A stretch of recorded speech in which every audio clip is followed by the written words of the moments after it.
దేవుని పరిశుద్ధ నామమునకు మహిమ కలుగును గాక. అందరికీ ప్రైజ్ రాడండి. హెవెన్లీ లైట్ మినిస్ట్రీస్ తరపున అందరికీ శుభాభివందనాలు తెలియజేస్తున్నాను. మన వేదకాల సమయము పాట పాడుకుంటూ దేవుని మహిమ పడదాం. హల్లెలూయా. Thank you lord. ప్రార్థన యేసుని సందర్శన, పరమ తండ్రితో సంభాషణ. ప్రార్థన కరములెత్తి ప్రార్థించగా, పరమ తండ్రి కవరించును. కరములెత్తి ప్రార్థించగా, పరమ తండ్రి కవరించును. స్వరములెత్తి ప్రార్థించగా, మధుర స్వరముతో మాట్లాడురు. స్వరములెత్తి ప్రార్థించగా, మధుర స్వరముతో మాట్లాడురు. ప్రార్థన యేసుని సందర్శన, పరమ తండ్రితో సంభాషణ. ప్రార్థన తండ్రి అని నే పిలువగా, తనయుడాన్ని తా పలుకును. తండ్రి అని నే పిలువగా, తనయుడాన్ని తా పలుకును. ఆదుకొనును అన్ని వేళలా, కన్నీరంతయు తుడిచివేయును. ఆదుకొనును అన్ని వేళలా, కన్నీరంతయు తుడిచివేయును. ప్రార్థన యేసుని సందర్శన, పరమ తండ్రితో సంభాషణ. ప్రార్థన. హల్లెలూయా. కాల సమయము మనము వాగ్దానాన్ని విందామండి.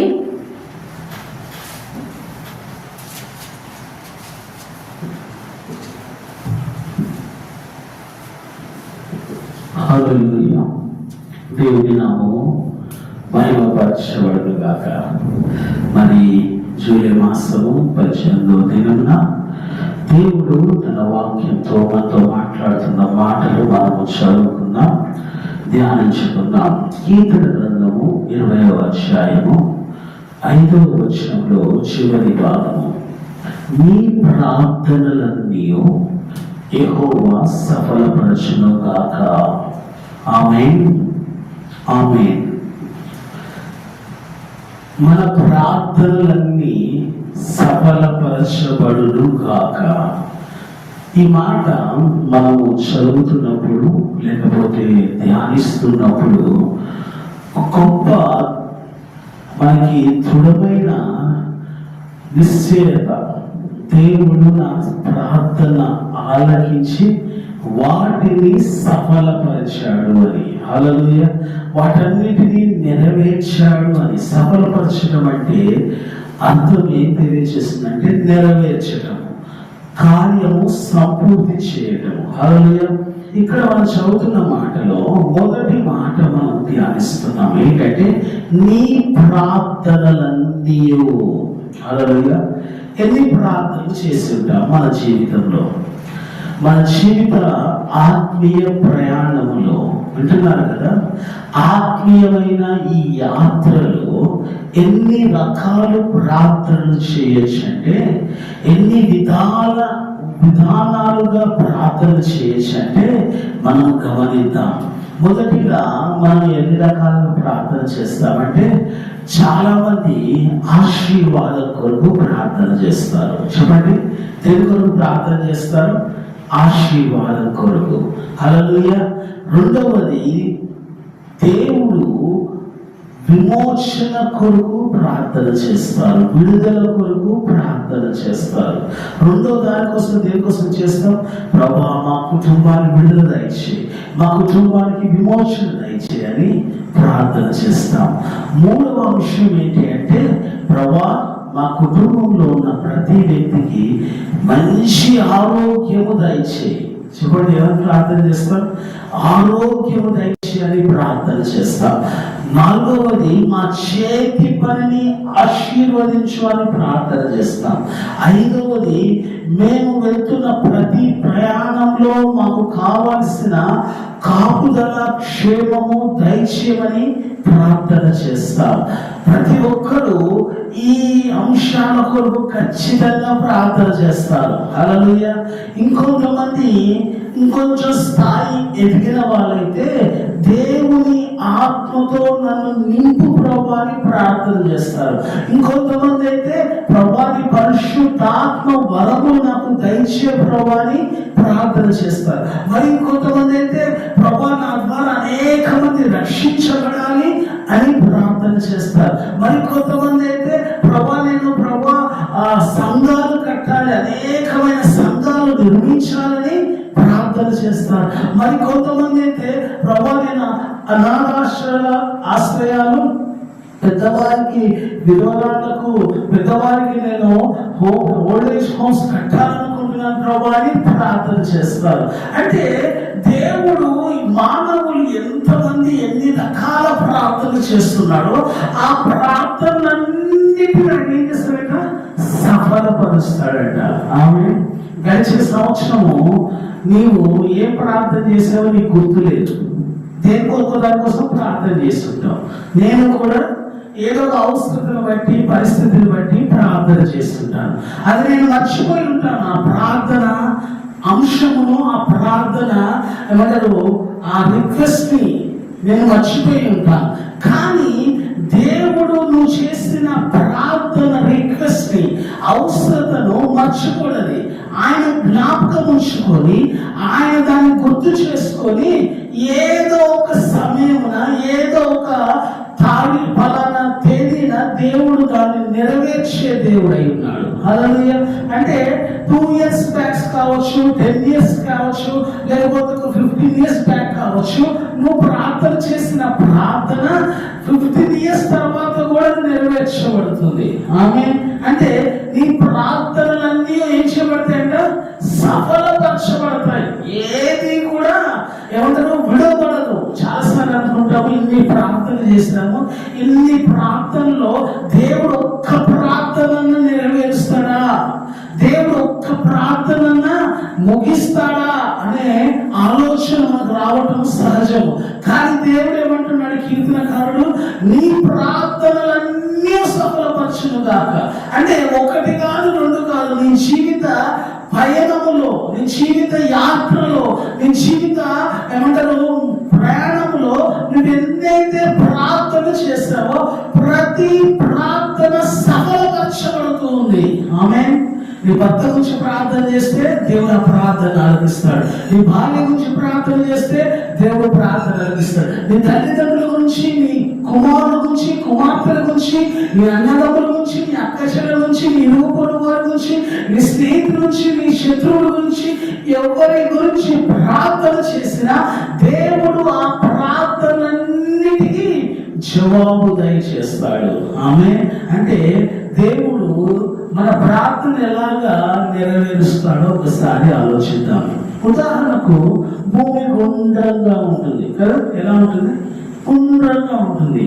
ఇప్పుడు మనం ఉదయకాలము ఇక్కడ భారతదేశంలో మనందరం ఉదయకాలం మనకి నిద్రపోతుంటే వేరే దేశాల్లో, కొన్ని దేశాలు, అమెరికా దేశం కావచ్చు, లండన్ కావచ్చు, కొన్ని దేశాల్లో వారు నిద్రపోతూ ఉంటారు. అంటే ఇప్పుడు మనం లేచి ఉన్నాం కాబట్టి మనం ప్రార్థన చేస్తుంటాము. వారు నిద్రపోతున్నారు కాబట్టి ప్రార్థన చేయట్లేదు.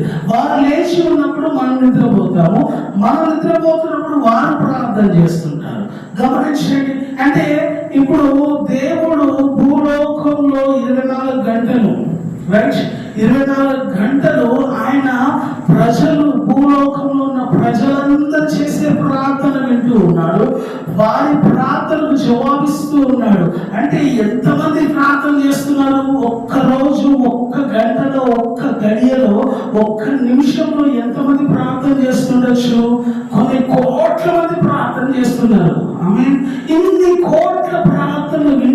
ఆయన ఎక్కడ ఎవరి ప్రార్థన కూడా విడిచిపెట్టకుండా వారికి సరైన సమయంలో వారి ప్రార్థనకు జవాబిస్తూ ఉంటాడు.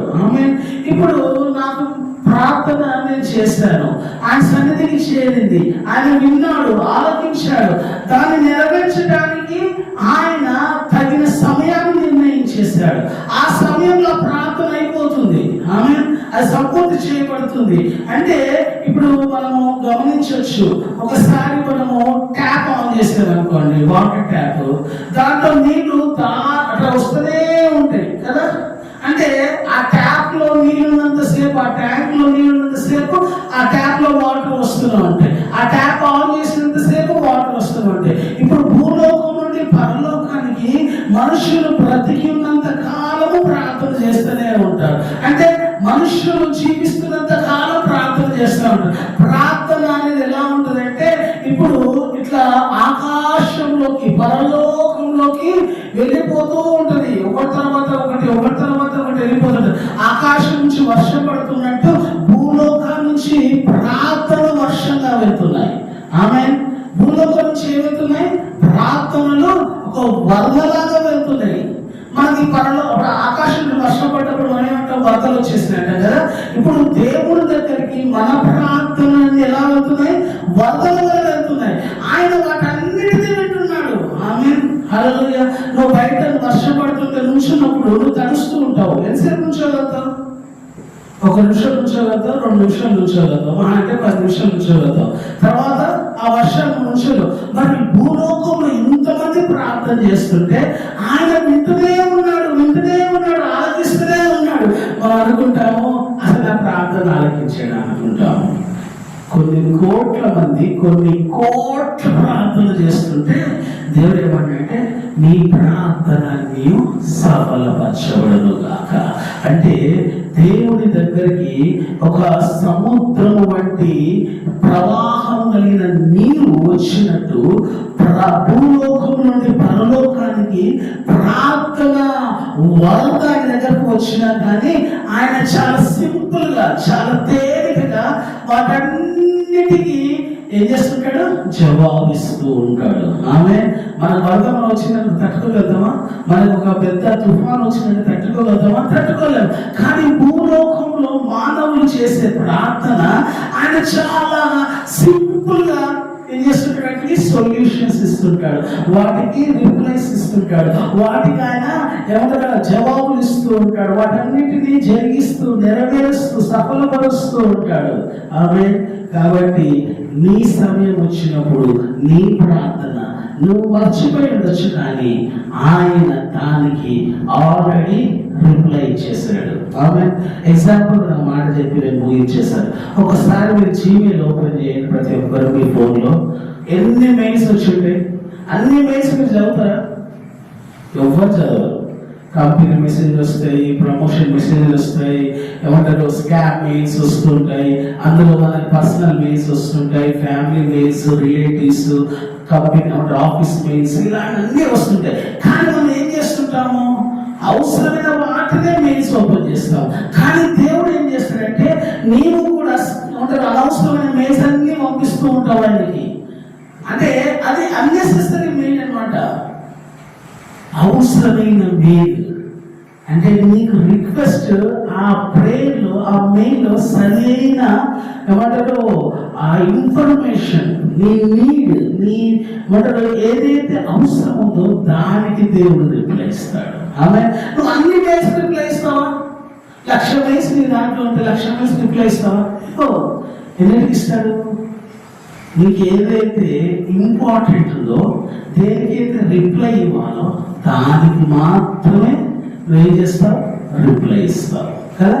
అలాగే దేవుడు కూడా నువ్వు ఎన్నో ప్రార్థన చేస్తుంటావు, వాటిలో ప్రాముఖ్యమైనది, వాటిలో చాలా అవసరమైనది దేవుడు ఏం చేస్తాడు?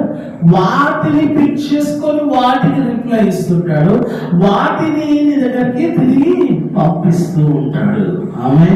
కాబట్టి నీవు దేవుని దగ్గరకు వచ్చినప్పుడు ఆ ప్రార్థన సఫలపరిచాడని, ప్రార్థన నెరవేర్చాడని నమ్మితే ఒకరోజు దాన్ని నీ జీవితంలో తప్పకుండా అనుభవిస్తావు.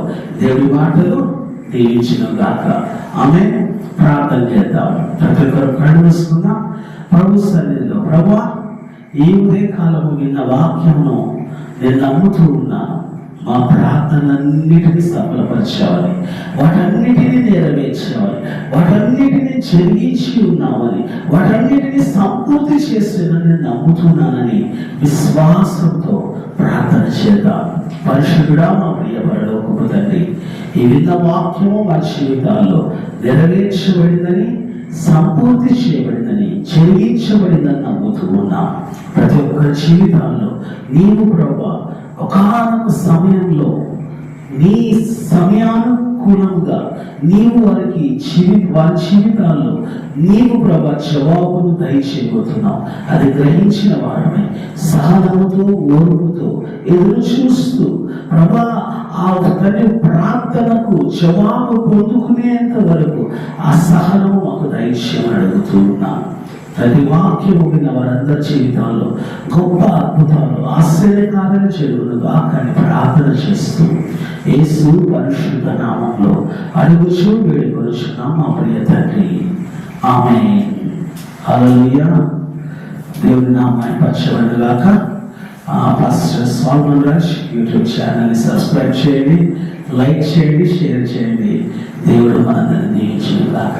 ఆమేన్.